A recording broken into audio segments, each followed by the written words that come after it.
continuamos o estudo do capítulo 7º da segunda parte do Livro dos Espíritos. Este capítulo começa na questão 330. Este capítulo fala sobre o retorno do espírito à vida física, quando a alma regressa ao corpo pela reencarnação. Então, ao longo das perguntas, Kardec vai organizando temas que foram já abordados aqui nos nossos encontros. Os prelúdios do retorno, a união da alma e do corpo, o aborto, as faculdades morais e intelectuais do homem, a influência do organismo, a idiotia e a loucura, que é o tema que nós estamos abordando. Na semana passada, nós fomos até a pergunta 375, quando nós abordamos as duas questões contidas nesta indagação. Certo, Cícera? O seu sócio de marcação não veio hoje. Você está sozinha aí. Você tem certeza que é essa? Isso. Hoje nós vamos começar a pergunta 376. Nós vimos as perguntas da semana passada. Qual é a situação do espírito na loucura? E se a desorganização é sempre do corpo e não do espírito, como que as entidades amigas nos orientam a respeito do estado alterado da inteligência? Bom, a pergunta 376, ela continua abordando a questão da loucura, mas ligando agora a loucura, a alteração da capacidade de discernir, promovida por um problema de ordem biológica, à questão do suicídio. O suicídio, muitas vezes, é a resultante de um processo de alucinação, ou de um processo de alteração da consciência. Então, Kardec, na questão 376, submete aos espíritos esta dúvida. Ele diz assim: por que motivo a loucura leva algumas vezes ao suicídio? Por quê? Nós já vimos muitos casos em que isso acontece. Pessoas que estão em um estado de alteração da consciência, às vezes estão em surtos psicóticos, às vezes sofrem em seus tratamentos ou mesmo em internações, e perdidos neste cipoal de confusão mental, são encontrados já sem vida, em atitudes treslocadas, em momentos de difícil constatação para as pessoas que vão cuidar deles. Então, por que motivo a loucura algumas vezes leva ao suicídio? Os espíritos respondem informando que a alma que está naquele corpo, não é? Ela sofre com aquele constrangimento e com a impossibilidade em que se encontra de se manifestar livremente. Por isso busca na morte um meio de romper os seus laços. Este tolhido que o espírito se sente na manifestação da sua potencialidade é uma das motivações, vamos dizer assim, que, segundo o mundo espiritual, levaria uma alma, e essa é uma deliberação que ela não está tomando quando está lúcida na condição física, quando está em vigília, porque ela, se está em vigília sem essa condição de plenitude mental, certamente ela não vai, às vezes, saber o que está fazendo. Mas, como o espírito sabe que ele está recluso em um corpo que não vai corresponder às suas expectativas, ele visualiza que talvez a maneira de conseguir essa liberdade seja fugindo da cadeia. Então as pessoas que eventualmente, e essa é uma figura que pode nos ajudar a compreender isso, se encontram constrangidas em alguma roupa apertada, em algum ambiente muito assim opressor, ou elas se adaptam, ou elas se vão adequando, ou elas vão tentar sair dali, fugindo. Se é um ambiente físico, talvez cavem um túnel. É o que costumam fazer os presidiários, não é? Aquelas pessoas que estão encarceradas fisicamente. Se é uma situação, então às vezes a pessoa tenta romper a opressão de que ela é objeto. No caso de pais muito opressores, muito possessivos, geralmente fazendo com que os filhos fujam de casa. Em uniões onde os cônjuges não se entendem e vivem as turras, aqueles que não aguentam mais, às vezes, também procuram fazer um túnel e aí sair daquela situação. E aqueles que estão em um corpo com dificuldades dessa ordem, quando sentem isto, podem optar por fugir da vida e com isso deixar aquela válvula que os está prendendo para trás. Nós recordamos de uma situação bastante marcante e que alguns biógrafos de Chico Xavier contam. Quando ele foi procurado por uma mãe que carregava o seu filho de 5 anos, e ela estava na fila, chorando, e ao chegar diante do Chico, começou a contar que o filho era cego, surdo, mudo, e não tinha os 2 braços. Aquele que ela estava carregando. E que agora, ele estava com uma enfermidade que os médicos viam a necessidade de cortar as suas 2 pernas. Então você, como mãe, como pai de um ser que ama, diante de um diagnóstico desse tipo, tão cruel, certamente vai pedir ajuda divina. E quando ela estava contando isto, o Espírito Emmanuel, que era o mentor do Chico, se faz visível para o Chico e diz para ele: fale para essa mãe que os médicos estão certos. E aí Emmanuel começa a contar quem era aquele espírito. Tratava-se de uma criança no corpo agora debilitado, mas que nas suas últimas 10 encarnações havia se matado. E que, sofrendo de forma atroz no plano espiritual, por 10 tentativas consumadas de tirar a própria vida, ele conseguiu, nesta encarnação, a oportunidade de drenar uma parte substancial de seus problemas. Os problemas decorrentes do suicídio, eles migram para o perispírito. Eles adulteram não só a carne que é destruída, mas também aqueles centros vitais que foram rompidos pela atitude rebelde.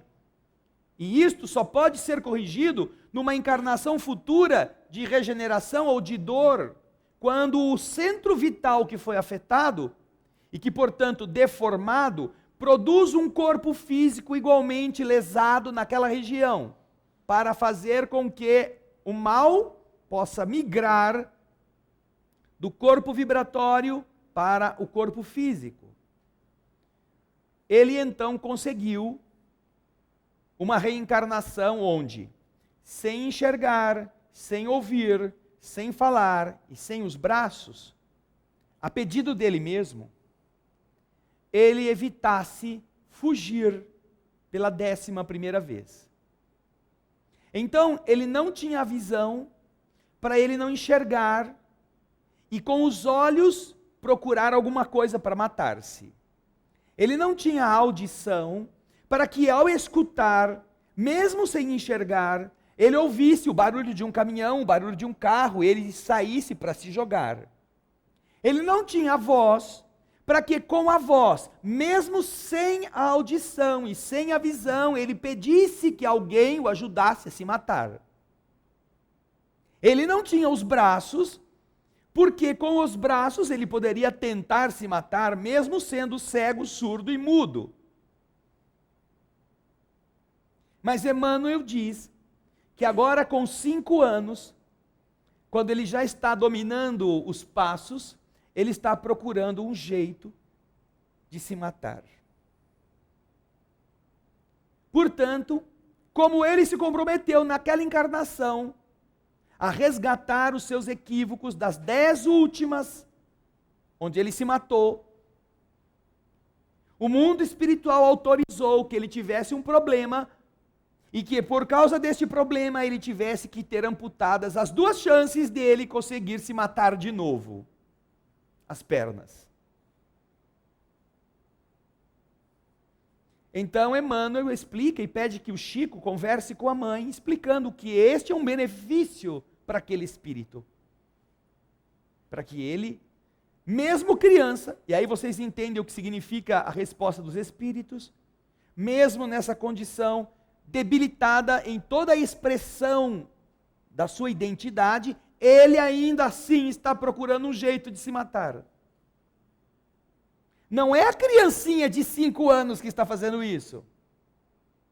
Ou alguém imagina que é aquele menininho de 5 aninhos, que trôpego está, onde é que será que tem um perigo para eu me jogar, vou me jogar no fogo. Não, quem está buscando fugir de toda esta limitação é a alma, que está num corpo de 5 anos.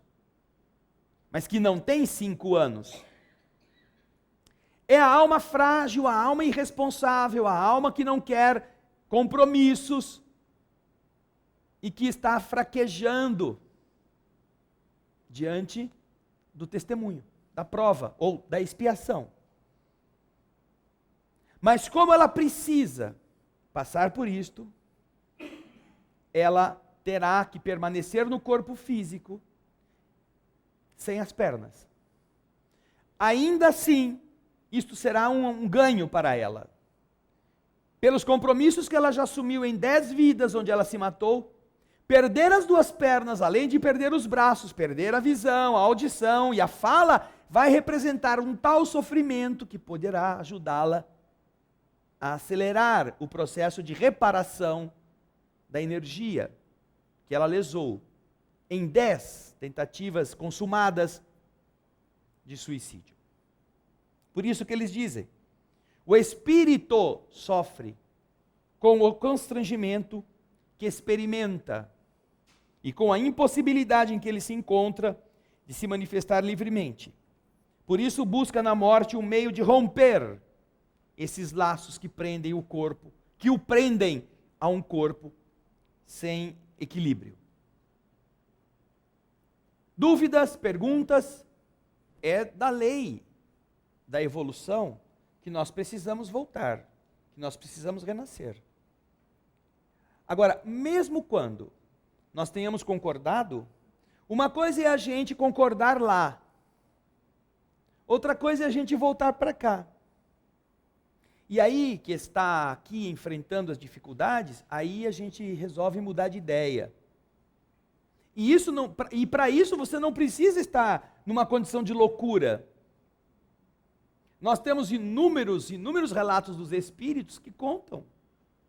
Pessoas que saíram do plano espiritual, imbuídos de missões, de amor, com mediunidades, para que a mediunidade a serviço do bem pudesse resgatar vidas, e que quando chega em determinado período da sua existência, aquela mediunidade eclode, ele vai trabalhar por um X tempo por semana, na doação de si mesmo, e aí A pessoa tem tantas outras coisas para se divertir depois que ela encarna, que aí ela, esse negócio de trabalhar, horário, toda semana, isso é uma escravidão, não vou não.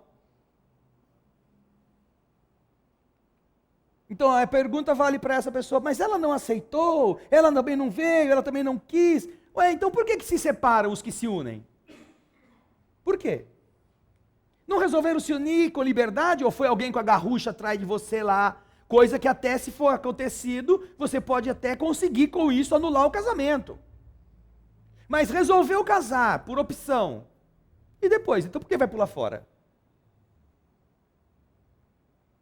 Então, esta não é uma atitude que a gente vê somente nos casos de loucura. Todos nós somos convocados a enfrentar determinadas dificuldades e às vezes quando isso é meio amargo a gente quer pular fora. Ao invés de a gente ter paciência, a gente lutar, a gente não ceder, a gente se esforçar, que é exatamente a nossa cota parte para melhorar.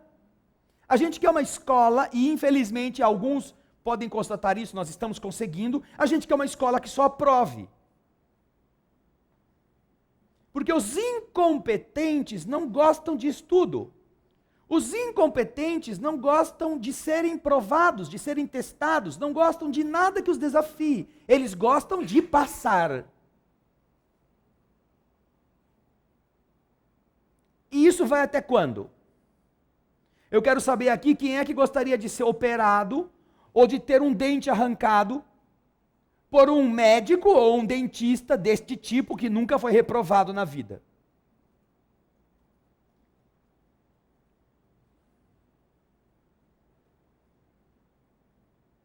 Que não sabe onde estão os canais do dente, não sabe onde é que dá anestesia. Nós todos queremos ser tratados por profissionais competentes. Mas nós estamos esquecendo que serão analfabetos. Com este sistema educacional que está sendo adotado. Irresponsável. Isso vai ter o seu preço.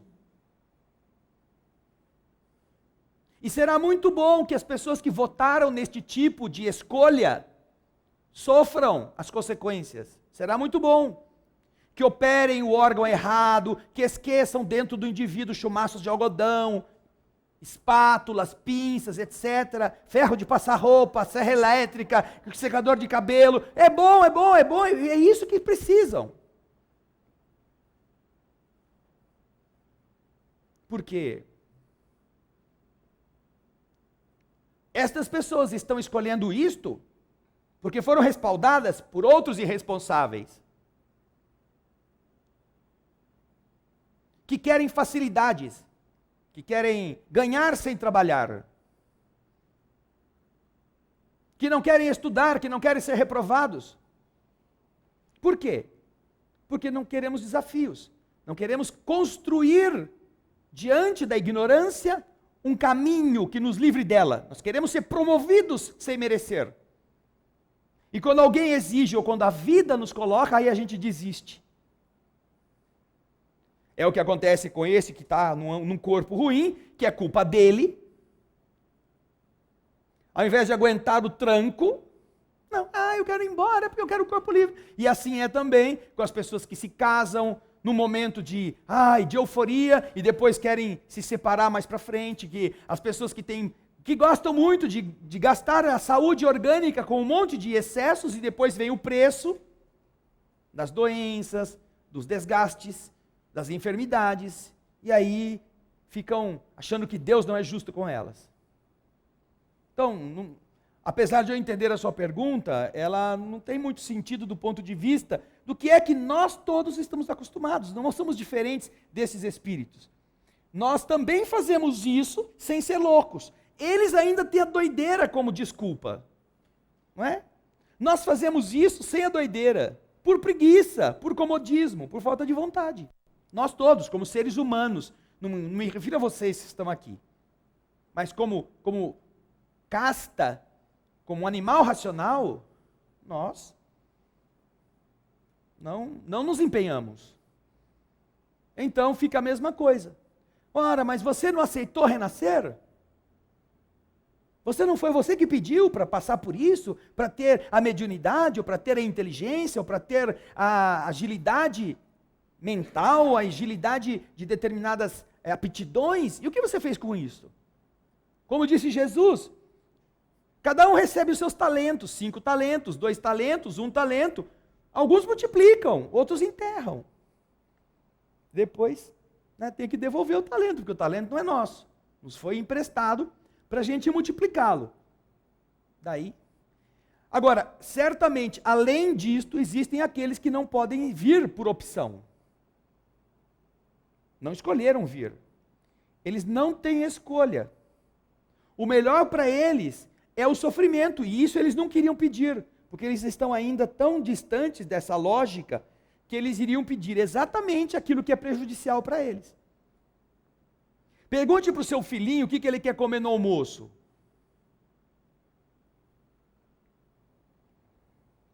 Danone. Marshmallow. E outras porcarias. Agora, você vai querer que ele coma isso todo dia no almoço e na janta? Ele quer. Ou você vai decidir o que ele come? Olha, isso que tem, você vai ter que comer. Chuchu, abobrinha refogada. Brócolis, você fala que é arvrinha, ele vai achar legal. É uma arvrinha. Mas chuchu é quase gel, um pouquinho mais duro.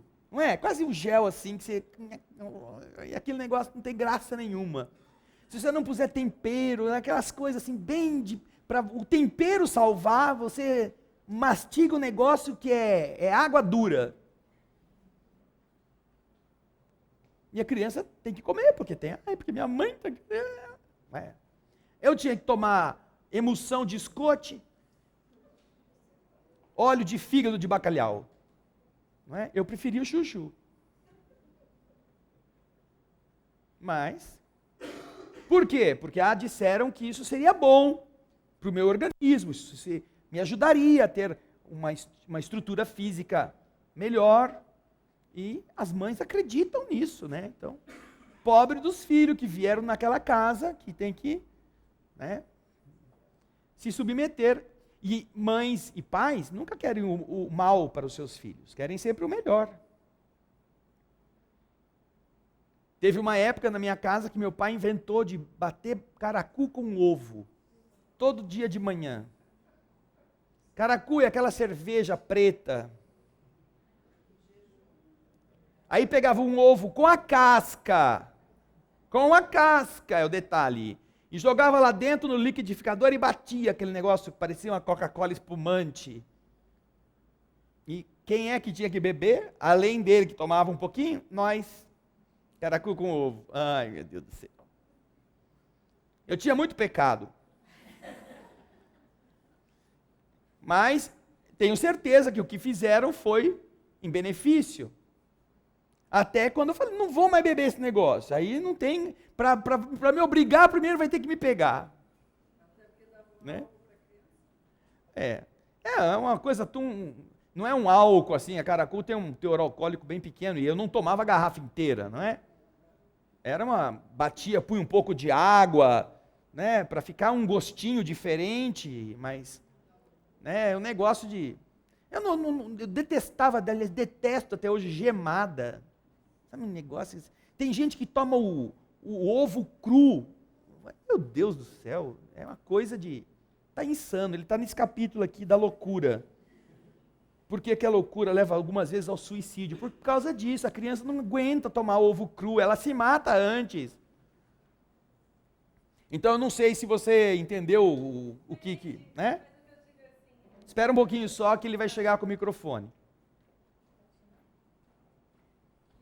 Eu entendi. O que eu digo é assim, então ele não estava esclarecido, se no caso ele pediu essa encarnação, o esclarecimento dele não era o suficiente, assim como uma pessoa quando casa e depois resolve separar, ela não tem esclarecimento suficiente, tá, para saber que aquele gesto dela vai gerar novos novas dívidas para ele. Quem que não tem o esclarecimento? No caso, esse O que... espírito? É. Porque a pessoa que vai casar sabe, né? Não, o espírito. A pessoa que vai casar sabe. Se ele não tem esclarecimento lúcido para que ele possa escolher o caminho dele, alguém que tem esse esclarecimento faz isso por ele, dentro dos limites que ele precisa. Então ele não estará sendo testado em coisas que ele não é capaz de vencer. Ele estará sendo testado na medida em que ele precisa.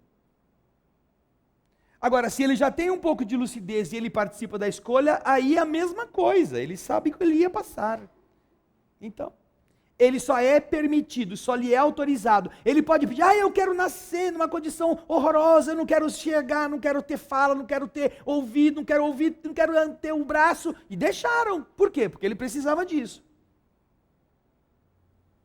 Porque assim eu vou conseguir me livrar da tendência de me matar. E conseguiu? Não, não conseguiu. Ainda assim, ele voltou e estava tentando de novo alguma saidinha pela direita.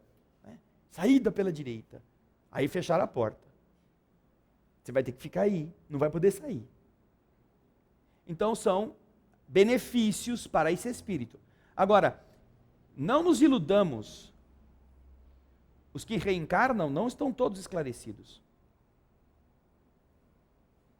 André Luiz mostra isso claramente quando reencontra o seu avô, numa das furnas em que o avô estava, agarrado ao lodo, ele e seus amigos vendo o ouro líquido, naquilo que era um lodo, e André Luiz vê que é o seu avô, o avô que era um homem de dinheiro na terra. E então ele fala com o instrutor, ele fala com a pessoa responsável, eles conseguem resgatar o avô, para encaminhá-lo a uma reencarnação rápida, imediata. Em menos de 2 anos o velho estava renascendo, sem entender muito o que ele precisava. Ele precisava de uma reencarnação difícil, uma reencarnação dolorosa, para ele poder acordar.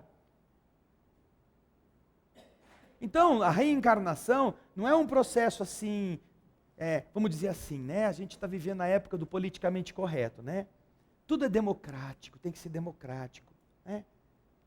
Gente, se funcionar um pouco razoavelmente aqui, no plano espiritual não existe democracia.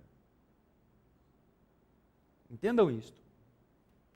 Ela não funciona. Funciona no mundo de egoístas, que usam esta expressão, democracia, como pano de fundo para enganar os ingênuos. Porque nem isto que nós chamamos de democracia é uma democracia. No plano espiritual não é assim que funciona. No plano espiritual existe a meritocracia. Em primeiro lugar. É o mérito de cada espírito que o coloca na condição em que ele se encontra. Então, o que ele precisa não é que ele participe e ele diga, eu concordo. Ele precisa, como filho, que o pai, que está acima dele, é responsável por ele, o oriente. Pergunta para a criança se ela quer tomar banho. Justo na melhor hora da brincadeira, a mãe chama para tomar banho. Pergunta para a criança se ela quer ir dormir, quando a mãe manda dormir às 9 horas da noite. Se é que se alguma criança ainda dorme às 9 horas da noite, né? Elas vão querer ficar acordadas, não vão querer tomar banho. Tem criança que entra, tranca a porta, liga o chuveiro, faz de conta que está tomando banho, fica brincando lá com a bolinha de sabão, depois dá uns 10 minutos, sai. E a mãe, inteligente, deixa eu ver o seu pescoço. Passa a mão assim, sai aqueles rolinhos de sujeira, assim, sabe? Volta para o banho. Porque se deixar a criança, como assim também são os espíritos, não é? Infantis diante das suas necessidades. Se você chegar lá na pergunta número 100 do Livro dos Espíritos, você vai ver a escala espírita. Na escala espírita nós temos 5 classes de espíritos chamados de espíritos imperfeitos. 5 tipos. Um deles corresponde à maioria dos seres que estão no mundo físico.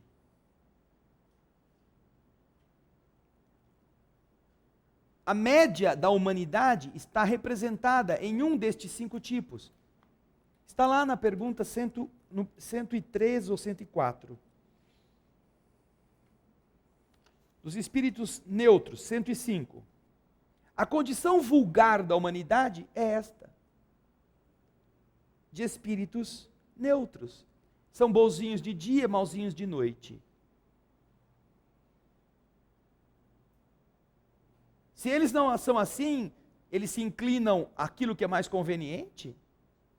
Quando eles estão do lado de lá, eles vão até entender que eles precisarão passar por uma situação difícil. Mas quando eles vêm para cá e começam a morder a corrente, aí ele não quer sofrer, não quer ter doença. Eu não conheço uma pessoa, e deve existir, mas eu não conheço, que agradece a Deus a doença que tem. Não conheço. Eu conheço um monte de gente que quer se livrar da doença, mesmo a que ela causou. Mas que queira aprender a ser melhor com a doença que possui, eu não conheço. Sofrimento é menor encarnado do que em espírito suicida? Bom, considerando que ele está acumulando 10 encarnações como suicida, uma já é de matar o morto, né? Uma já, o cara morreu e na condição de suicida, o que ele vai encontrar do lado de lá é de matar o pobre coitado de novo. Agora ele promete que vai melhorar, vem pela segunda vez e pifa de novo do mesmo jeito. Aí vai para o lado de lá como reincidente. Aí vem a terceira concessão, ele vem de novo, ele é triincidente. Aí vem a quarta vez, ele é quadrincidente. Vem pentaincidente, vem hexaincidente. Aí ele é decaincidente. O cara tá, não sei como ele ainda não virou pó. Porque é uma tragédia em cima da outra. Agora, naturalmente, que o mundo espiritual não está considerando o sofrimento orgânico acumulado num processo de, quando ele veio pela primeira vez, ele ia ficar só sem o dedo da perna, o dedo do pé. Aí quando ele se matou pela segunda vez, ele já ia perder do joelho para baixo. Na terceira vez ele já ia perder as 2 pernas. Na quarta vez ele já ia perder a perna e ficar cego. Não é um processo assim que vai sendo somado. Porque o mundo espiritual observa onde está o problema maior do espírito. E neste caso, de um reincidente como ele precisava ter castradas todas as possibilidades de ele agir contra ele, fugindo. Por isso que ele nasceu assim. Mas vamos supor que ele tivesse numa outra vida bebido veneno. Uma das consequências para o corpo futuro é que ele venha com algum problema gástrico, algum problema de garganta, uma má formação, alguma dificuldade nesta área, respiratória, gástrica, intestinal. Aqueles que deram um tiro na cabeça vão renascer às vezes, dependendo da região que foi lesada, com uma deficiência, com uma má formação, às vezes com anencefalia. Às vezes os que se enforcam vêm com a fragilidade das vértebras da região do pescoço, e aí sofrem uma queda de um banquinho, e a fragilidade se manifesta numa fratura, e ele fica tetraplégico. Mas ele não perdeu as outras faculdades. Então o que nós observamos é que o mundo espiritual, ele dosa o que é adequado para aquela encarnação. E às vezes ele faz a pessoa resgatar a prestação, o que ela contraiu à vista. Então, às vezes, precisa de 2, 3, 4 oportunidades desta, em cada uma delas um sofrimento um pouco menor, se ele souber adequar-se e aceitar as cotas que ele precisa de aprendizado. Então, diante de uma situação desse rapaz, 10 vezes suicida, no plano espiritual, um corpo ainda debilitado como o dele é uma bênção, perto do que ele estaria sofrendo do lado de lá. Aliás, os espíritos são unânimes em dizer, para os que pensam em se matar, não faça isso porque você vai ter saudade do problema que você tinha antes. Por pior que seja o problema que você está vivendo, não imagine que o suicídio vai diminuí-lo. Você vai ter saudade do problema. Você vai tentar voltar e negociar com Deus a possibilidade de renascer ou de voltar àquele corpo com o dobro dos problemas que você teve para você se livrar daquilo que você vai enfrentar depois. Tal é a gravidade do mal que o espírito enfrenta quando escolhe este caminho. E o que é mais doloroso é que, quando o espírito decide fazer isto, os espíritos amigos não têm condições de ajudá-lo. Não podem ajudá-lo. Ai, a gente vai rezar lá no centro para as entidades amigas irem lá no Vale dos Suicidas e tirar ele daquela situação difícil. Não podem fazer isto.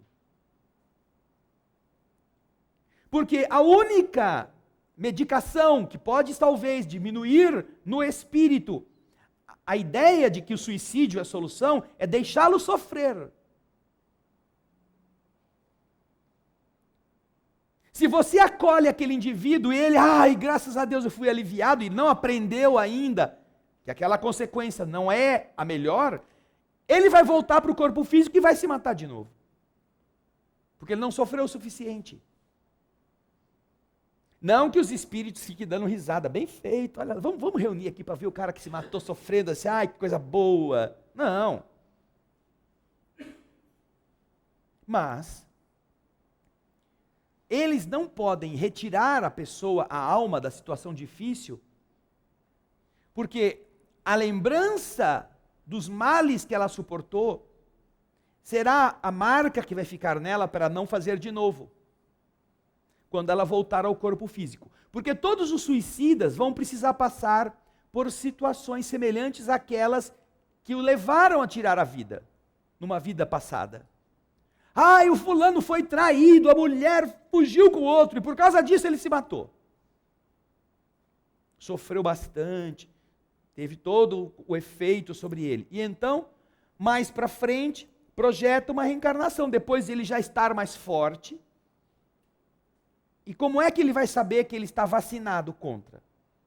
Ele precisa renascer e passar por experiências que sejam iguais àquelas que ele já viveu. Então, o teste dele será, seja com uma namorada, seja com uma pessoa íntima, seja com uma companheira, ser traído de novo. Se foi esta a causa. Porque quando isso acontecer, alguma coisa dentro dele pode dizer, por que você não se mata? E ele então vai resistir, se ele realmente aprendeu. Ele vai ter a lembrança, não consciente, mas ele, ai meu Deus, isso é uma infelicidade, todo mundo vai ficar dando risada da minha cara, vão me chamar de frouxo, disso e daquilo, eu não vou ser mais a mesma pessoa, melhor eu fugir da vida. Opa!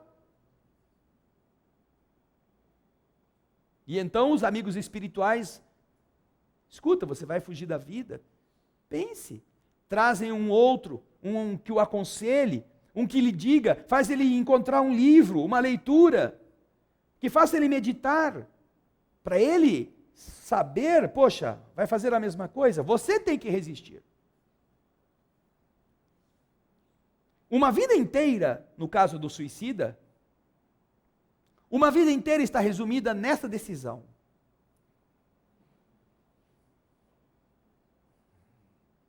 Aguenta ou faz de novo? Então é por isso que quando a pessoa comete isso pela primeira vez, os espíritos não têm autorização, guardadas naturalmente as circunstâncias de cada caso, de retirá-lo logo de cara da situação difícil onde ele se meteu. Ele tem que aprender com essa experiência.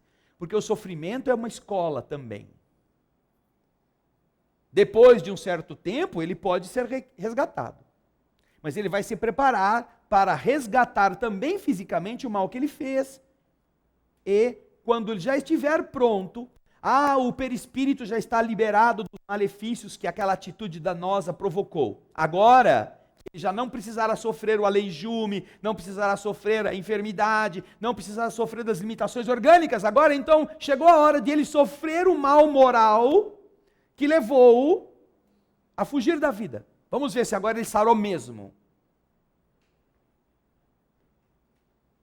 Então, ele vai ter que passar por aquela mesma circunstância semelhante para estar cicatrizado ou ainda tem pus. Certo? Ok, Valdiner? Cícera. André, e como fica a oração da gente por esses suicidas? O que tem? Você disse que eles não são favorecidos pelos espíritos generosos lá. E a gente, rezando por eles, tem algum benefício? Me diz uma coisa, você reza para algum canceroso? Rezo. E ele deixou de ser canceroso? Não. Então, tem algum benefício? O que você acha? Então já que o canceroso continua canceroso, não vamos mais rezar para ele, não resolveu nada.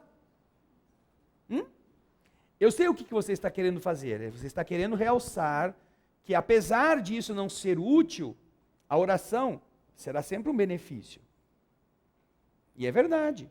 Tanto para o canceroso que está aqui na terra, para o condenado que está na cadeia, quanto para aquele que está precisando passar por uma experiência difícil que ele mesmo escolheu.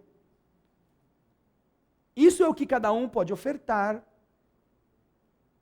e que ficará a benefício do espírito, desde que ele possa depois resgatar-se primeiro.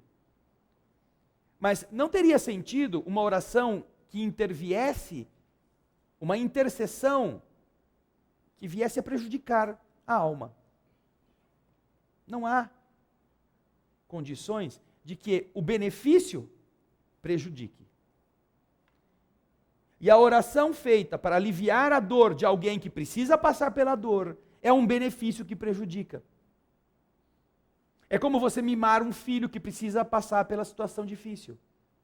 Quantos pais tentam corromper autoridades quando chega a hora do filho prestar serviço militar?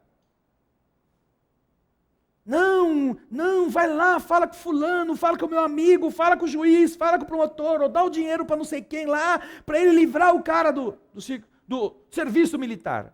Por quê? Porque o cara vai ter que levantar cedo, vai ter que aprender a marchar, vai ter que lavar a roupa dele, vai ter que fazer comida, vai ter que pôr as coisas em ordem. Isso é tão ruim, né? Então você que está acostumado a criar uma pessoa irresponsável com todos os mimos, o que você vai fazer? Vai arrumar um jeito de livrar o cara da única coisa que pode colocá-lo um pouco de juízo na cabeça. Que é ser tratado como um homem, não como um bebê grande. Então, esse tipo de comportamento é nocivo, mesmo que ele esteja fundamentado no amor de pai, no amor de mãe, que não quer ver o filhinho sofrendo no sol quente, tendo que marchar, tendo que varrer, arrumar a cama dele, nossa. E às vezes é só o tiro de guerra, não é nem o serviço militar, é ir lá de manhã, fica lá umas horas, faz algumas faxinas, dá umas marchadinhas, nas 5 da tarde volta para casa. Volta para casa, embora, vai dormir em casa, comer a comida da mãe, e tudo isso. Então, Cícera, não adianta você querer livrar a pessoa de alguma coisa que vai ser boa para ela. Agora, não é indiferença que nós devemos ter para com essas entidades. A nossa oração é um benefício que vai ajudar o espírito. O próprio Divaldo conta, aliás, quem conta é a Sueli Caldas Schubert, e eu já contei aqui há não muito tempo atrás, o caso do suicida do trem. E o Divaldo orava por esse homem que ele não conheceu, que havia se matado debaixo das rodas do trem. Ele tinha visto a notícia no jornal, o nome da pessoa, ele anotou no caderninho, e toda noite, ou dia sim, dia não, ele rezava no caderninho por aquelas pessoas que estavam com o seu nome escrito lá. E ele foi rezando. 10 anos rezando. E aí, naturalmente, com tanta desgraça acontecendo, o caderninho não é muito grande, ele vai tendo que podar outros, tira aquele lá, põe um outro, vai mudando, né? E um dia ele estava muito chateado, já estava enfrentando problemas muito difíceis, estava chorando, estava olhando para a estrela com que ele disse que conversava todas as noites, da cama onde ele dormia, no quartinho dele, e ele então vê um espírito entrar no quarto, chegar perto da cama e falar para ele: Divaldo, você não pode chorar. Aí o Divaldo se estressou, né? Meu irmão, por favor, não venha pedir para eu não chorar. Hoje a única coisa que eu preciso fazer é chorar, e você ainda vem aqui pedir para eu não chorar. Pelo amor de Deus, me dá um tempo. Não foi bem assim, né? Eu assisti o Divaldo contando essa história ao vivo, em uma palestra. E depois a Sueli Caldas Schubert escreveu isso no livro O Semeador de Estrelas. Aí o Espírito diz para ele: você sabe quem eu sou? Olha, meu irmão, eu sei que você está desencarnado, mas eu nunca te conheci. Mas eu sei quem você é. Há 10 anos atrás, vítima de uma infelicidade afetiva, eu resolvi pôr fim à minha vida nas linhas férreas aqui da nossa cidade. E eu então me deitei lá e o trem passou por cima de mim. Eu pensava que com isso eu tinha resolvido o meu problema. Não pensei nos meus filhos, não pensei em ninguém. A dor era grande. E quando o trem passou e eu me vi despedaçado, eu pensei comigo: agora está resolvido, mas eu não consegui sair dali. E então eu comecei a tentar levantar, e cada vez que eu tentava levantar, eu via a luz do trem que vinha, pitava, e ele passava em cima de mim de novo. E eu comecei a ficar desesperado, porque era um morrer sem morrer, e era um ser atropelado pelo trem cada vez que o trem vinha. E aquilo começou a me aterrorizar, pior do que o problema que eu tinha. Eu não sei quanto tempo eu fiquei assim. Mas eu sei que foram alguns anos. Até que eu comecei a perceber que o trem começou a demorar mais para passar. A luz da locomotiva me dava um pouco de tempo. E eu comecei de longe a escutar alguém que me chamava pelo nome. Eu não sabia quem era. E aquela voz me causava um bem-estar. Me fazia ter um pouco de paciência, e logo depois o trem passava em cima de mim de novo. Mas um dia, muitos anos depois, eu consegui sair dali atraído por essa voz que falava o meu nome. Eu não sabia de onde vinha, pensava que era alguém que gostava de mim, que me conhecia. Ninguém sabia onde eu existia, onde eu estava. Ninguém se lembrava de mim. Procurei minha família, os filhos se perderam, um estava preso, a outra era prostituta.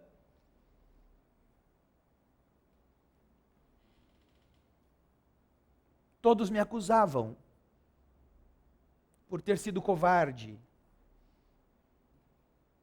E então, quando eu ouvi de novo a minha voz sendo chamada, eu vim até ela e eu entrei aqui. Eu vi que era você. Você que rezava por mim. E aquilo me salvou. Foi a única coisa que me aliviou na dor que eu passei. Eu precisei de 10 anos para acordar. E você foi o único que me ajudou com o analgésico da lembrança. Então agora eu venho aqui pedir a você: Divaldo, não chore, Divaldo.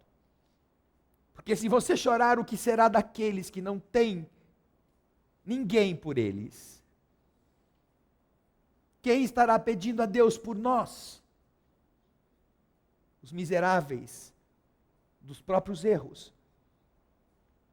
Você não tem o direito, Divaldo, de nos esquecer, por pior que seja a dor que você esteja passando.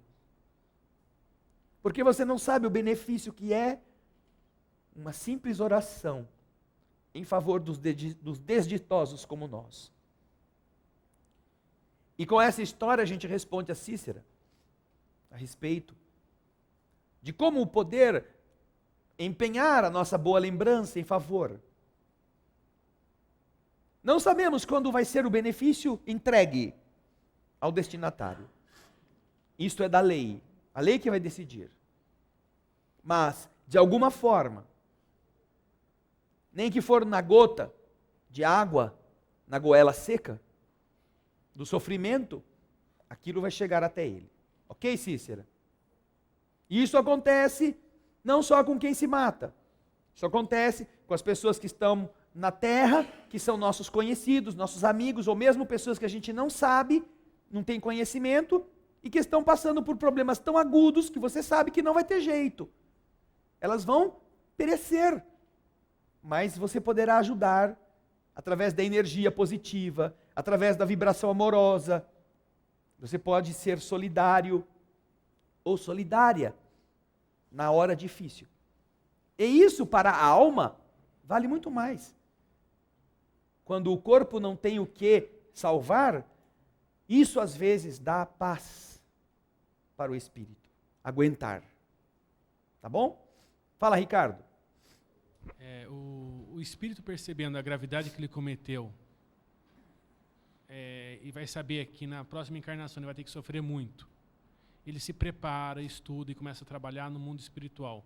É amenizado a prova dele aqui na Terra ou não? Não. O que ele precisa passar por aquilo que ele fez, ele vai ter que passar. Ele poderá com isso contar com amparo, contar com apoio, contar com ajuda. Mas ele tem que enfrentar o que ele precisa enfrentar. Se desta ação, daquilo que vem para ele, a atitude dele for positiva, em função dessa atitude positiva, na hora da confusão, ele poderá conquistar méritos que venham a diminuir o tempo de duração do problema. A amplitude de ação daquilo que ele teria que enfrentar. Porque, na verdade, o que ele precisa, no caso do suicida, numa primeira encarnação, é depurar o perispírito das coisas ruins que ele juntou, pela atitude que teve. Então, drenar isto do perispírito para o corpo físico, a doença faz, a deformidade faz. Mas o pensamento ajuda a acelerar isto, se ele utilizá-lo como uma fonte inspiradora, uma fonte criadora, de otimismo, de boas coisas. Então pode ser que a sua vida seja abreviada, o seu sofrimento acabe mais cedo, pela morte de um corpo deficiente. Pode ser que, de repente, ele possa se beneficiar com alguma bênção, entre aspas, do mundo espiritual, que alivie aquele sofrimento atroz, e faça com que ele possa conseguir não uma moratória, mas uma melhoria nas suas condições gerais. Então existem inúmeras coisas, inúmeras formas pelas quais o universo diminui se ele merecer, mas ele tem que passar por isso. O fato de você ser um bom aluno não livra você de ter que fazer a prova. Então o que você está perguntando, se eu for na escola, se eu não chegar atrasado, se eu for com uniforme, se eu responder presente para o professor, se eu anotar direitinho a aula, se eu fizer todas as lições, será que eu não vou precisar fazer a prova? Vai ter que fazer a prova. Apenas que você se preparou melhor para ela. E então você, na hora de fazer a prova, está mais seguro. Na hora de você enfrentar as disputas que o professor está pondo para você solucionar, você vai, eu prestei atenção, eu fiz a lição, eu estudei isso, vai ser mais fácil. E às vezes o professor, percebendo que você está tão interessado, você fala para ele, professor, eu não estou entendendo bem isso aqui, o senhor pode dar uma explicadinha? O professor te explica. Porque ele vê que você é um bom aluno. Mas para o aluno relapso, que nunca estudou, o professor não vai dizer nada. Agora a prova é sua, você tem que resolver sozinho. Entende? Então, não é esse negócio, ele foi bonzinho, Deus vai ser bonzinho com ele. A lei é a lei. É assim que funciona. Você tem que mostrar que você está melhor em atitudes. E se você fizer isto, a própria lei atenua o tempo de duração do problema. Isso está lá no livro Ação e Reação, de André Luiz. Você vai ter vários capítulos desse livro que contam os graus diferentes em que a pessoa pode inclusive, complicar o processo reencarnatório. Débitos piorados, dívidas aumentadas. Pode? A pessoa vem com todo o projeto, você vai ter que passar por isso, chega aqui, faz tanta burrada, que só piora a coisa. Sai devendo mais do que quando chegou. Existem casos tão graves que o mundo espiritual, para evitar problemas maiores, alivia o tempo de duração da vida do cara. Já fez tanta burrada para aquela encarnação só, que se a gente não tirar ele agora, ele vai precisar de mais 2000 anos de sofrimento para corrigir o que ele vai fazer, ou o que ele está planejando fazer agora, daqui para frente. Então, em muitos casos, espíritos amigos vendo que, Senhor, olha, já foi, o cara já se danou bastante, por amor a ele, vamos tirar ele dali. Porque ele não sabe o que está fazendo. Então, é uma forma de ajudar. Então, no livro Ação e Reação, André Luiz aborda todas estas possibilidades. Todas não, mas uma boa parte delas, ok? Quem mais aqui, ó? Valdiner. O espírito nessa condição de suicida... De quê? Desculpa, não ouvi. Suicida. Suicida, ok. Ele ele tem essa condição de pedir aos mentores espirituais, ao plano maior, que interceda em benefício daqueles que ele o prejudicou nesta condição de recuperação, e isto é atendido, se possível? Bem, veja só. Vamos colocar o raciocínio dentro do contexto. As pessoas que sofrem ao lado, ou estão ali porque são espíritos melhores que vieram para tentar ajudar aquele ser a não cometer aquela atitude, ou são espíritos que precisam passar pela experiência dolorosa de estarem ao lado de uma pessoa que se matou. Ou você acha que eles estão ali de graça? Coincidentemente. Por acaso. Estava passando, o senhor falou assim, eu preciso que o suicida da próxima vida tenha 3 filhos. Vem cá você vai nascer lá.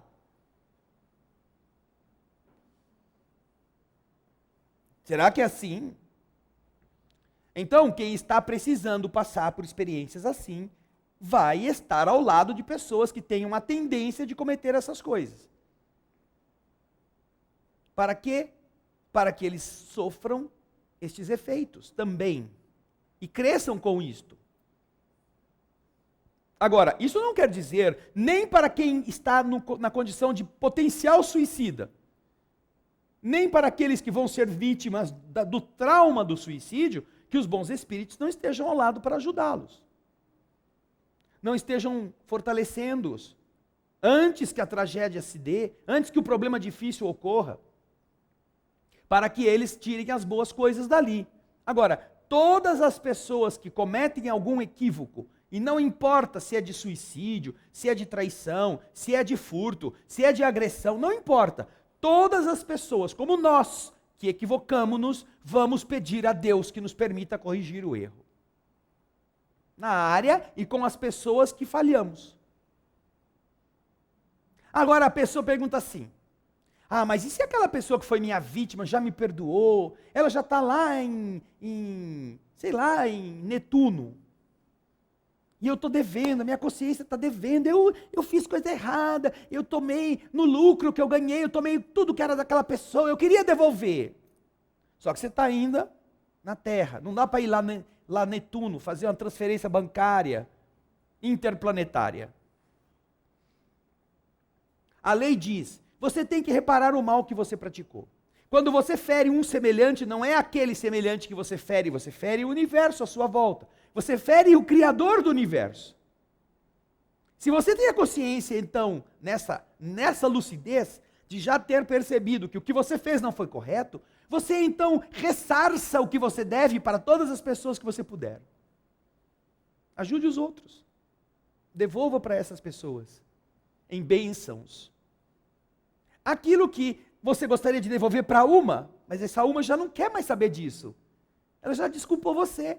Como é? Por isso que os espíritos dizem que o perdão é a vingança da vítima. Quando Jesus enalteceu o perdão, o que ele fez foi dar à vítima uma forma de se vingar, no bom sentido. Porque quando a vítima esquece o mal, ela se livra do problema.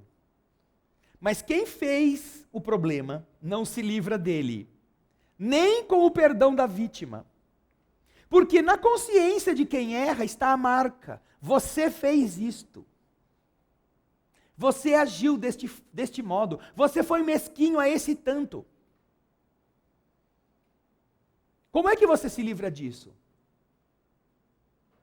Não adianta falar, ai, Senhor, mas a pessoa era tão boa que ela já me perdoou sim. E você, já se perdoou? Ou você continua sendo aquele mesmo que fez isso com ela? Não sei, Senhor. Eu não passei pela tentação de novo. Você só vai saber se você melhorou, se você passar pela mesma tentação e resistir. Ou se você não ficar esperando a tentação chegar, você se antecipar e começar a fazer o que você pode ao máximo, para você provar para você mesmo que você não é mais aquela pessoa. Você não é mais aquele indivíduo duro, aquela pessoa vingativa, aquela pessoa que tem raiva, aquela pessoa que leva na ponta da faca. Você agora está lutando para compreender os outros. Ah, sim. Aí você vira uma vida inteira fazendo isso e já não mais pela consciência de culpa. Ai, eu matei uma pessoa. Vocês imaginam, vamos falar aqui da questão da loucura, mas também envolvido nisto a questão do aborto. Uma jovem que eventualmente comete esse desatino e que depois se arrepende. Vamos imaginar que aquele espírito que passou pela experiência dolorosa de ser abortado tenha compreendido aquela mãe desnaturada, aquela mãe descabeçada, aquela jovem, e falou, ah, Senhor, eu precisava passar por essa situação também. No fundo, essa mulher fez um benefício para mim, eu não tenho ódio dela, eu quero que o Senhor a perdoe. Deus já perdoou. Como qualquer pai perdoa o filho pelo mal que o filho lhe faça. Mas o problema é a pessoa se perdoar. Eu fui cruel ao ponto de tirar um ser vivo e indefeso de dentro de mim. E esta pessoa vai carregar isso na cabeça. Não adianta entrar nas igrejas. Quanto mais entrar nas igrejas, mais isto vai pulsar no seu ser. Porque ela vai ouvir os ensinamentos nobres. E ela vai saber que ela não agiu com nobreza. Então, como é que ela vai resolver isto? Vai se matar. Se ela se matar, ela não apaga a marca, ela cria outra. Ela pode então decidir, não, eu vou resolver esse problema, eu vou me perdoar, eu vou me desculpar, eu vou adotar um ser que foi abandonado. Vai ser meu filho. E então ela adota. Ela se une a alguém que diz, e ela diz para, olha, eu tenho uma dívida no passado, eu cometi um deslize, eu não vou me desculpar se eu não adotar uma criança. Não, mas a gente vai ter os nossos filhos. Não importa. Se você não concordar com isso, eu não me caso com você. E então, encontra alguém que concorda, adota uma criança e ela fica feliz. Aquele é o alvará da sua consciência. E a felicidade às vezes é tão grande, isso é um caso real, que aquela pessoa começa a querer fazer isso para outras. E ela passa a fazer isso com outra, e pega outra, e então, de repente, ela vai ver, está com um monte de criança tendo que cuidar. Vai ter que criar uma creche. Aí cria a creche, os vizinhos ajudam, nascem os filhos dela mesma, além dos filhos dos outros que passaram a ser dela. E ela vive 40 anos trabalhando na criação dos filhos dos outros. Se ela não tivesse abortado, ela teria tido aquele filho e talvez dissesse, ai não, criar um filho é tão difícil, tão complicado, vou ficar nesse, que já é muito. nessa época de dificuldade que a gente está vivendo, um só já dá. Mas como ela tinha a culpa, ela precisava dessa absolvição dela mesma. E então, essa pessoa vive 60, 70 anos, cria 300 crianças sem mães, e quando desencarna, será que a lei do universo vai olhar para ela e falar assim, mas você abortou uma criança, né? Ah, vai para o umbral agora.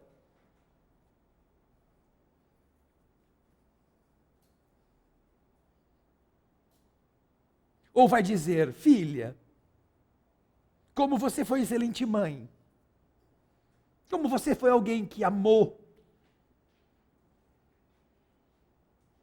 O universo considera que você, por um deslize pequeno, produziu muito fruto bom. Fique feliz, minha filha. Você aprendeu. Você não fará de novo nunca mais.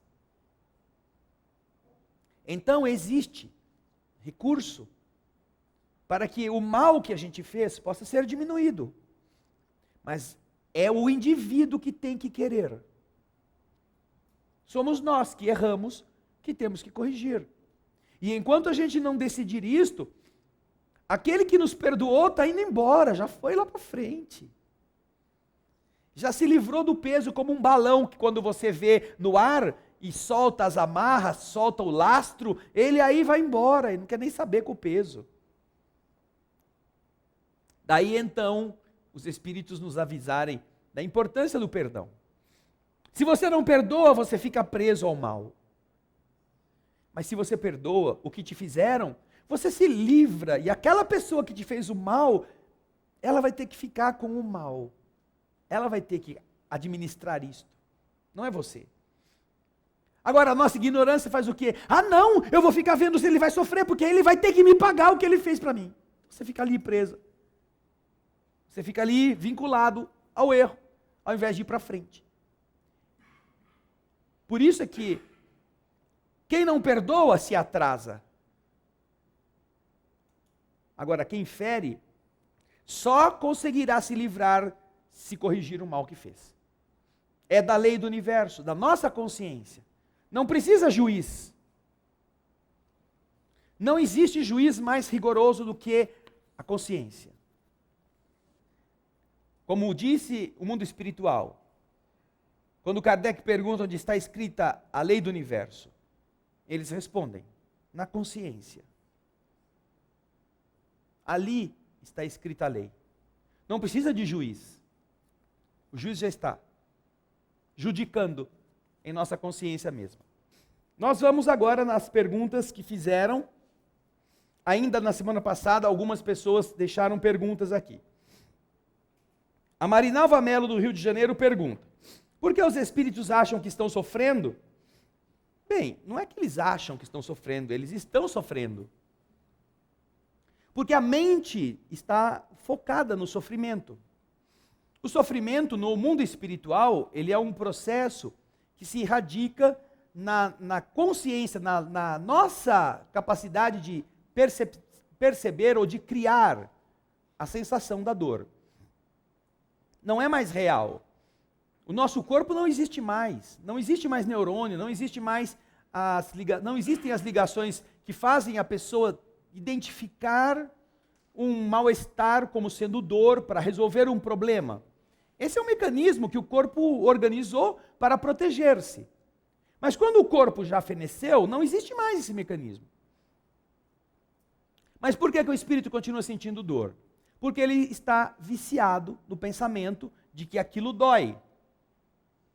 Então, algumas entidades, se você vai no livro Os Mensageiros, você vai ver essa descrição quando os espíritos estão na casa de Isabel, em um ranchinho lá, num subúrbio do Rio de Janeiro, onde Isabel, no fundo de sua casa, tem uma saleta que ela destina aos trabalhos mediúnicos.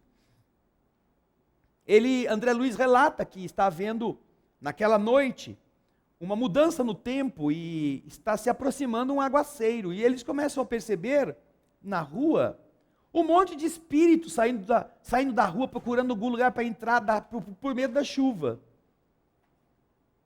Por quê? Eles são espíritos, mas quem diz que eles acreditam muito nisso? Eles acham que vão molhar. Então vai vir aquele aguaceiro, ai meu Deus, eu tenho que procurar um negócio para me esconder. E se a casa tiver com a porta aberta, o cara entra. Porque ele está tão ainda imaginando que ele precisa abrir a fechadura, abrir, né, a porta com a mão, que talvez ele não consiga entrar se não tiver uma janela aberta, uma porta escancarada. Vai procurar um outro lugar, ou vai procurar uma marquise para ele ficar protegido. Então isso está na mente do espírito. Tem medo de fogo, tem medo de morrer afogado, de entrar na água. E por que isso? Porque ele ainda não começou a pensar como espírito. Ele está pensando como corpo. Essa é uma experiência engraçada que acontece conosco. Algumas pessoas durante a noite, quando o corpo dorme, saem do corpo e às vezes elas estão se vendo. No quarto, vem o corpo deitado e ela de pé, o corpo deitado, ela de pé. Meu Deus, como é que eu saio daqui? Aí ela fica a noite inteira batendo cabeça, porque a porta do quarto está fechada. Ela vai na maçaneta para abrir a porta, não consegue.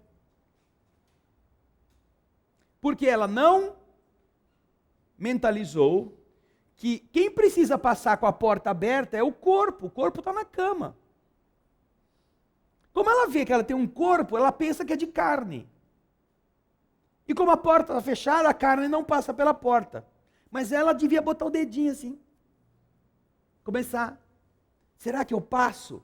Mas ela não aventa essa hipótese, porque ela não está raciocinando como espírito. É como a história do elefante.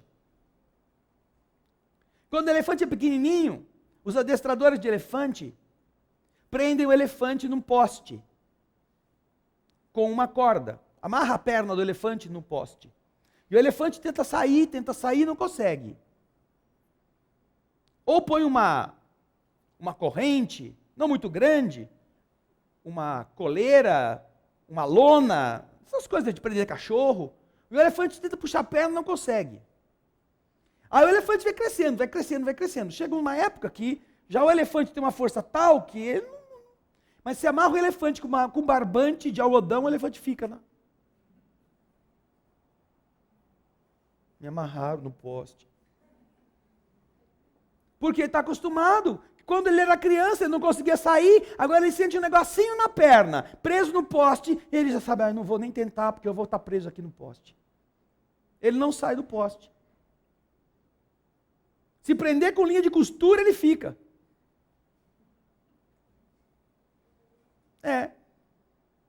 Então, o hábito mental, ele é muito mais escravizante do que as pessoas imaginam. Muito mais. E se nós não nos preparamos agora, antes de desencarnar, quando a gente desencarnar, nós mesmos vamos passar por esse problema. Não adianta falar que ela no centro espírita, mas não vai ter ninguém lá esperando a gente.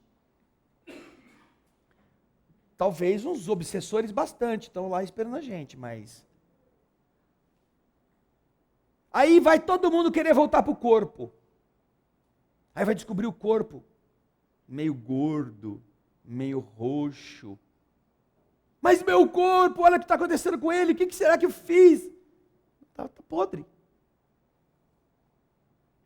Se nós não começarmos a pensar como espíritos, todos nós, enquanto nós temos tempo, nós vamos descobrir isso pagando um preço muito caro. Se a gente não aprender a ir se desapossando das coisas, nós vamos virar obsessor de móvel, de automóvel, obsessor de roupa, de guarda-roupa. Falei aqui segunda-feira, o cara bota o guarda-roupa dele lá para vender esses guarda-roupa de segunda mão, terceira mão. Aí vai o comprador lá, esse guarda-roupa tá bom, abre a porta assim, aparece o espírito, esse guarda-roupa é meu. Se você comprar ele, eu vou com você para sua casa. Viveu com aquele guarda-roupa há 40 anos, punha as roupas dele lá, as roupas dela lá. Vira obsessor de guarda-roupa. Para onde vai o guarda-roupa, vai o espírito, porque ele acha que o guarda-roupa é dele. E assim, se a gente não testar a nossa capacidade de abstração, enquanto a gente está treinando, quando chegar na prática, na sua hora, você não vai ter tempo. Não vai mesmo. Até porque se você ficar doente, você vai passar por aquela fase de que, não, você não vai morrer, não, você não pode morrer, você não vai, não, a gente vai te curar. Você vai para o hospital querendo ser curado e todo mundo vai falar para você que você vai ficar bom. Você está quase embarcado já. Não, mas você vai salvar, você não vai morrer. Fala para o cara. Não tem jeito. Você não vai morrer, mas o seu corpo vai. E não vai demorar muito. Então será muito bom que você medite a respeito. Nós estaremos orando por você, você está bem acompanhado. Não tenha medo. Isso é um fenômeno natural. Você já passou por ele mais de 40 mil vezes desde que você foi criado.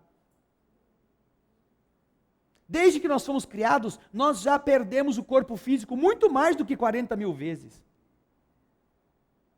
Desde quando nós começamos lá no comecinho, antes de chegarmos na região do serominal. E por que a gente não aprende? Porque a gente está sempre apegado a coisas da aparência. Então, por que a pessoa, como espírito, está sofrendo, Marinalva? Porque a sua mente está cristalizada na dor. E ela não trabalhou isso com ela. Aí a Marinalva continua. Nós na semana passada falamos, da situação de estado de coma. Ela diz assim, quando meu cunhado estava em coma, eu falei para ele se ele estava preocupado com o filhinho dele. E ele começou a chorar. Então disse para que ele ficasse despreocupado, que eu cuidaria dele. 8 dias depois ele faleceu. Ele entendeu o que eu falei? Marinalva, isso só ele pode responder. Só ele. Faça essa pergunta quando você encontrar com ele. Leva ela no bolso da sua última veste, para você, do lado de lá, se lembrar. Ou até você vai poder fazer isso enquanto está no estado de terminal ali, o seu cunhado eventualmente vai fazer com você o que você fez com ele. Vai vir te visitar. Vai vir te preparar. Se você encontrar com isto, com esta situação, ele vai dizer para você como foi bom o que você fez por ele. Que é o que muitas vezes preocupa pai, preocupa mãe, na hora de ir embora. É ter aquelas pessoas que ela ama sem ninguém. Então, quando a pessoa chega e diz, olha, eu vou cuidar, pode ir embora tranquilo, eu me comprometo com você. Se é disso que está faltando você se inteirar para que você possa descansar, você não precisa mais ficar aqui, vai embora. Você vai saber que eu vou cuidar deles. Então você tira aquele peso, aquele apego, e o espírito relaxa. Agora, se ele estava em espírito ali presente e ouviu você dizer, ou ele ficou sabendo disso depois, eu não sei, você vai ter que perguntar para ele.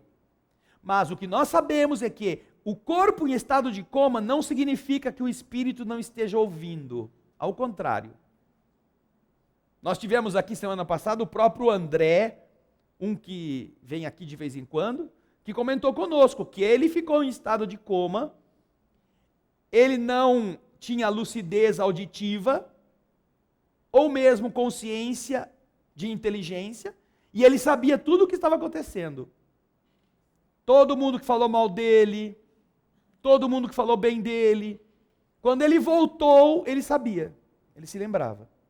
Então, Marinalva, ele vai poder te responder, mas dentro da situação, nós sempre lembramos as pessoas que é bom conversar com aquelas pessoas que os outros dizem, não está escutando. Não, o corpo não está escutando, mas o espírito está sabendo tudo o que está acontecendo com ele. Tá bem? A Eduarda de Campinas pergunta, André, como ajudamos as pessoas a enxergar os seus erros? Não que somos superiores a eles, mas às vezes é bom falar para que a pessoa se conscientize de seus atos que não são positivos. Como falar? Como agir? Devemos falar abertamente do que não gostamos nas pessoas ou não? Sempre ter indulgência não acaba deixando de ser sincero? Eduarda, se você vai ao Evangelho segundo o Espiritismo, vai no capítulo 10º. O capítulo 10º, ele é encerrado por 4 questões. Ou 3. Uma delas fala sobre isto. A misericórdia, que é o capítulo 10º, pode levar as pessoas a terem uma postura que é nociva. Ter misericórdia é compreender as dificuldades alheias. Não significa não chegar à pessoa e dizer para ela. Agora, em que condições fazer isso? Vamos pegar o Evangelho. Existe alguma condição em que seja necessário falar? Ou a gente deve fazer de conta que nunca, não deve fazer nada, não deve se falar nada? Pergunta 19, no capítulo 10º. Ninguém sendo perfeito, daí se deduz que ninguém tem o direito de repreender o próximo? É quase a pergunta que você fez. Resposta de São Luís. Seguramente não, uma vez que cada um de nós deve trabalhar para o progresso de todos, e sobretudo daquele cuja tutela vos está confiada. Mas é uma razão de o fazer com moderação e com um fim útil. E não como se faz geralmente pelo prazer de denegrir. Neste último caso, a censura é uma maldade. No primeiro caso, para ser útil, fazendo-o com moderação, é um dever que a caridade manda cumprir com todas as reservas possíveis. E ainda, continua São Luís, a censura que se lança sobre os outros, ao mesmo tempo deve ser dirigida a si mesmo, e se perguntar se você também não a teria merecido.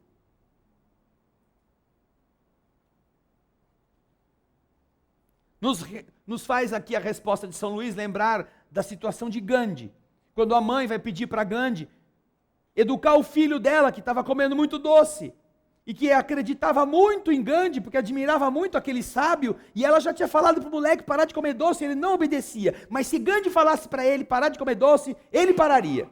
Aí Gandhi, então, está organizando o governo da Índia, imagina isso. Marca com a mulher para trazer o filho dela 15 dias depois. A mulher espera 15 dias. Aí vai no dia marcado, na hora marcada, chega lá para Gandhi, coloca a mulher na antessala, chega a hora de ser atendida, ela entra com o menino tremendo, vai falar com o Gandhi. Aí Gandhi diz para o menino, meu filho, você tem que parar de comer açúcar. Ah, sim senhor, sim senhor. Pronto, acabou a audiência. Aí o moleque sai, e a mulher fala assim, puxa, mas é só isso? Ué, mas você não trouxe ele aqui porque ele está comendo muito açúcar? Sim, mas para o senhor falar só isso, o senhor levou 15 dias. Não podia ter falado no dia seguinte? Não, minha filha, é que eu também estava comendo muito açúcar. Então eu pedi 15 dias para eu parar de comer açúcar. Para que aquilo que eu falasse fosse alguma coisa que eu estivesse fazendo. Como é diferente, não?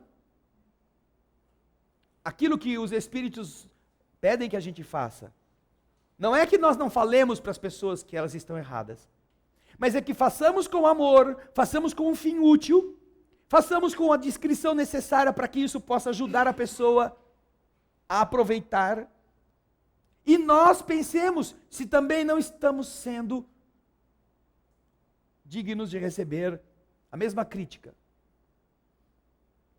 que nós vamos fazer para a pessoa. Poxa, você me deixou esperando aqui, você não é pontual. Ah, tudo bem. E quantas vezes a gente também não fez a mesma coisa? Você é pontual? Você cumpre horários? Ou está sempre dando a desculpinha de que o congestionamento deixou você preso? E às vezes é verdade, e às vezes não é.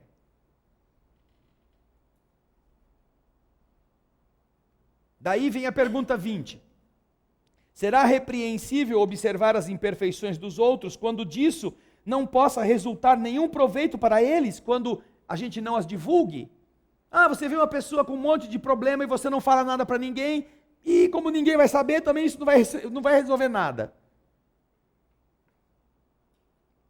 Aí então vem a resposta. Tudo depende da intenção. Certamente, não é proibido ver o mal quando o mal existe. Se você está vendo o mal, você, ai meu Deus, eu vi o mal, não podia ter visto. Não, ele está ali. Não é proibido ver o mal quando ele existe. Haveria mesmo inconveniente em não ver por toda parte, senão o bem. Nossa, que lindo, ele é traficante, já vendeu droga para 15 crianças hoje, que coisa maravilhosa. Ai, eu nem vou chamar a polícia, porque ai, ele tem uma cara tão boa. Está dando emprego. Essas crianças depois vão levar essa droga para outras, elas ganham alguma coisa. Não. Seria um inconveniente você somente ver a bondade de toda parte. Márcia de Windsor. Lembra da Márcia de Windsor? Ela era jurada do Flávio Cavalcante. A pessoa fazia qualquer coisa lá no programa de calouros. Quando chegava na Márcia de Windsor, quanto que ele merece? 10. O que ele fez? Tirou sujeira do nariz. 10.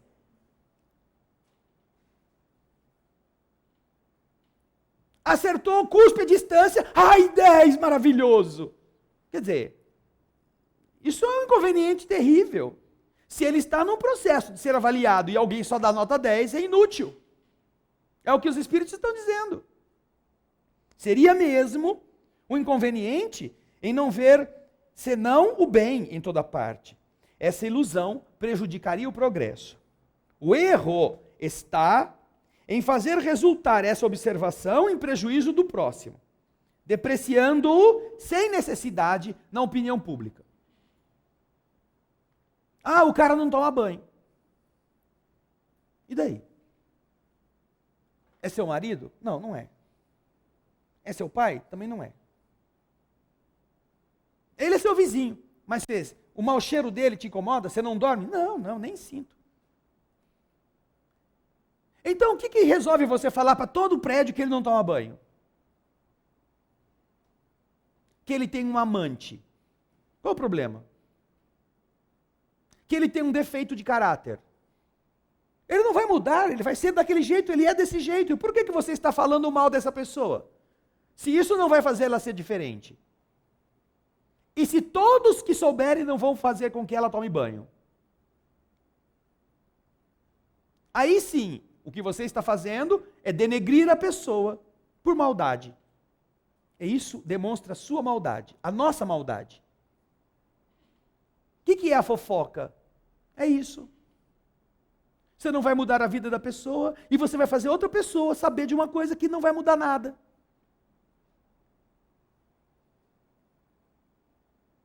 E ao contrário, vai talvez criar um obstáculo, inclusive, para aquela pessoa com o problema ser ajudada. Continua São Luís. Seria ainda repreensível de não fazê-lo, senão para nisso comprazer-se com o sentimento de malevolência e de alegria em apanhar os outros em falta. Nem te conto. Sabe a fulana? Ai, eu estava no cinema, ela chegou. Deu o maior barraco lá dentro. Ela estava com o marido da outra. E a outra descobriu. Rastreou pelo celular. E viu que o marido estava no cinema e foi lá. Nossa, mas deu uma baixaria. Sem nenhuma, sabe, ela parece tão educada, né? Nossa.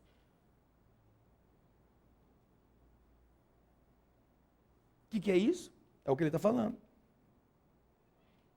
está se comprazendo no sentimento de malevolência e de alegria em apanhar os outros em falta.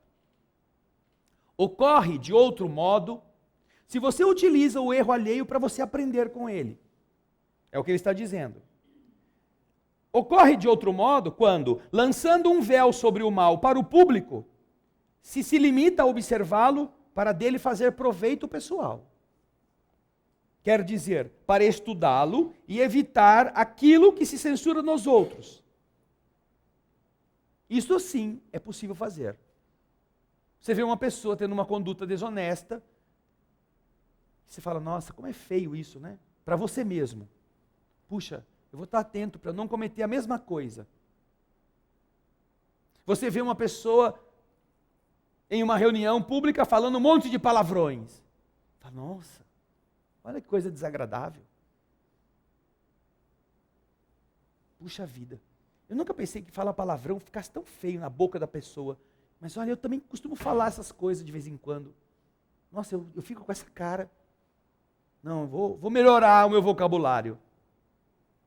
Isto sim, isso não há problema de você ver o defeito, quando o defeito existe, desde que você não precise contar para todo mundo que você pegou aquela pessoa falando cada palavrão, até que você seja pego falando os mesmos palavrão.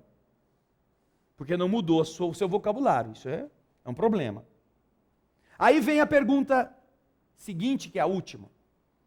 Existe algum caso em que seja útil revelar o mal de uma pessoa? Se você deve observar e tirar conclusões para você não fazer as mesmas coisas. Se você, quando percebe uma pessoa em queda, você pode chegar a ela e conversar com ela para ajudá-la, sem espalhar o mal para todo mundo, sem falar do que ela fez de errado para as outras pessoas não ficarem contra ela. Existe algum caso em que se deva revelar o mal de outra pessoa? E São Luís responde: essa questão é muito delicada, e é aqui que é preciso apelar para a caridade bem compreendida. Se as imperfeições de uma pessoa não prejudicam senão a ela mesma, não há jamais utilidade em fazer conhecê-las. Se ela é a única prejudicada com os defeitos que tem, por que fazer os outros ficarem sabendo? Não vai mudar em nada. Mas, se estes defeitos podem causar prejuízo a outros, é preciso preferir o interesse da maioria ao interesse de um só. Segundo as circunstâncias, desmascarar a hipocrisia e a mentira pode ser um dever, porque vale mais que um só homem caia do que vários se tornarem enganados ou suas vítimas. Em semelhantes casos, é preciso pesar a soma das vantagens e dos inconvenientes. Você sabe que em um grupo há uma pessoa estelionatária. Ah, mas é que ele veio na minha igreja. Quem sabe ele está se redimindo? Mas você sabe que ele é um bandido. Você sabe que ele é um golpista. E o que ele está fazendo na igreja? Você vê ele rezar? Ele fica cego, procura um, faz amizade com um, conversa com o outro.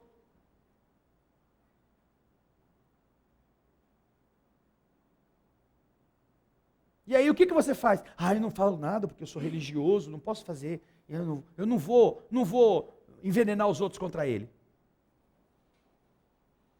Até que começa o primeiro a ser vítima. Ai, acreditou no que o cara falou, comprou um terreno que não existe. Confiou no cara. No começo ele é bonzinho, ele é simpático, ele é prestativo, ele ajuda todo mundo, até todo mundo ficar na dele. E você sabe. Aí quando começa ai o cara me roubou, ai ele me levou meu dinheiro, ele prometeu isso e não me pagou. Você fala, eu sabia. O cara é um bandido. E você sabia e não falou nada? É exatamente o que São Luís está dizendo. Em alguns casos, revelar a hipocrisia e a mentira deve ser um dever. Porque isto pode prejudicar muitas pessoas. Mas, se a pessoa tem um defeito que só a ela prejudica, deixa ela quieta. Então, Eduarda, como é que você ajuda uma pessoa? Primeiro, sendo exemplo. Primeiro, dando do seu modo de ser o bom exemplo que aquela pessoa precisa. Se ela está cometendo alguma coisa errada, chame a pessoa e converse com ela. Ah, mas ela não vai aceitar. É o problema dela. Você fez a sua parte. Agora, se o que ela está fazendo vai prejudicar outras pessoas, alerte as outras pessoas. Gente, eu estou avisando que tal pessoa, assim, assim, assim, eu conheço, ela tem este perfil. Vocês podem continuar fazendo o que quiserem com ela, mas vocês estão avisados. Não é assim, ai, sabe, eu uma vez ouvi uma história, eu não sei se é verdade. Parece ser. Isso é calúnia. Isso é muito comum entre pessoas que querem prejudicar os outros, falar assim, ai, sabe, o fulano, eu acho que ele é boiola. Tem todo jeito, você não acha?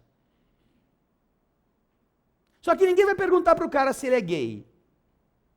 Ninguém vai dizer para ele, escuta, você gosta de pessoa do mesmo sexo? Você tem algum relacionamento homossexual?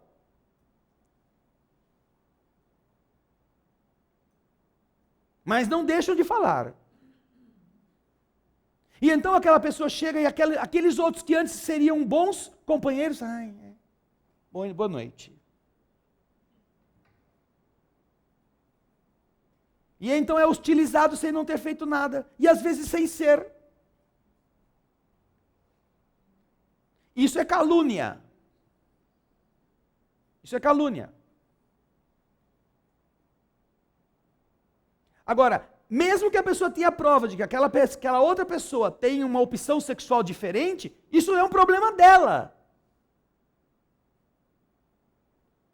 Isso é um problema dela. Se isso prejudicar, e não precisa ser na homossexualidade, porque pode ser na heterossexualidade, uma pessoa que é pedófila, uma pessoa que envolve outra sexualmente com o seu jeito sedutor. Então, se você tem conhecimento de casos que aquela pessoa esteja envolvida, diga para, olha, cuidado que essa pessoa ela tem este hábito, eu sei. E a conduta que ela está tendo não é diferente, ela não está aqui parecendo que ela mudou. Agora, eu acho, leva jeito, isso é calúnia. Isso é irresponsabilidade. Tá bom, Eduarda? As perguntas de hoje vão ficar para a próxima semana. Tá bom, Ana Paula? Eu não sei quantas são. São duas, não é? Ok. Uma é do Francisco e a outra é da Soneli. Ok? Eu peço desculpa a vocês, nós estamos já com o nosso tempo esgotado e esperamos que na próxima semana a gente volte já, como fizemos hoje, com as perguntas das pessoas que hoje não puderam ser respondidas, tá bem? Semana que vem, então, as duas questões que faltam para terminarmos o tema da loucura, 377 e 378, ok? Vamos fazer a prece. Nós te agradecemos, Senhor, por tudo aquilo que o teu amor oferece no entendimento das leis, que iluminam a consciência e que fazem de nós aqueles que sabem escolher caminhos novos, ou que tendo que viver nos velhos caminhos, não fogem das dificuldades por atalhos, que aprendem a enfrentar os obstáculos sem aumentá-los. E que, compreendendo as próprias deficiências, são capazes de olhar o seu irmão com olhos generosos, de ver neles também a luta, os desafios, as tentações, as fragilidades. E ao invés de julgá-los, orar por eles. Ao invés de condenar a atitude inferior, buscar uma forma de amparar quem agiu e quem foi vítima, quem sabe, com este gesto, diminuir, às vezes, séculos de sofrimentos em reencarnações futuras. Obrigado, Senhor, por nos mostrar que uma lição bem ensinada pode ajudar o aluno a não ser reprovado, a não ter que gastar mais um ano no mesmo lugar, a não se atrasar. Que nós possamos entender nosso dever na terra, que não é só de dormir, de enriquecer, de comer e de se multiplicar. Nosso dever é de melhorar e ajudar outros a fazerem o mesmo. Que o teu amor possa acompanhar a todos, os que vieram aqui de volta aos seus lares e os que estão em suas casas, nas vibrações de carinho que o mundo espiritual envia, sem esquecer de ninguém. E que nós possamos vibrar pelo bem da humanidade, pela sociedade, às vezes delinquente, às vezes insensata, às vezes insana, mas uma sociedade que, quanto pior seja, mais Jesus ama e nos pede que também possamos amá-la. Que nós sejamos os que sirvam sem condições, para que o bem se faça mais depressa nos corações. É assim que nós deixamos em silêncio, no agradecimento de mais uma noite, a oração que você nos ensinou, com a qual nós encerramos o estudo. Pai nosso.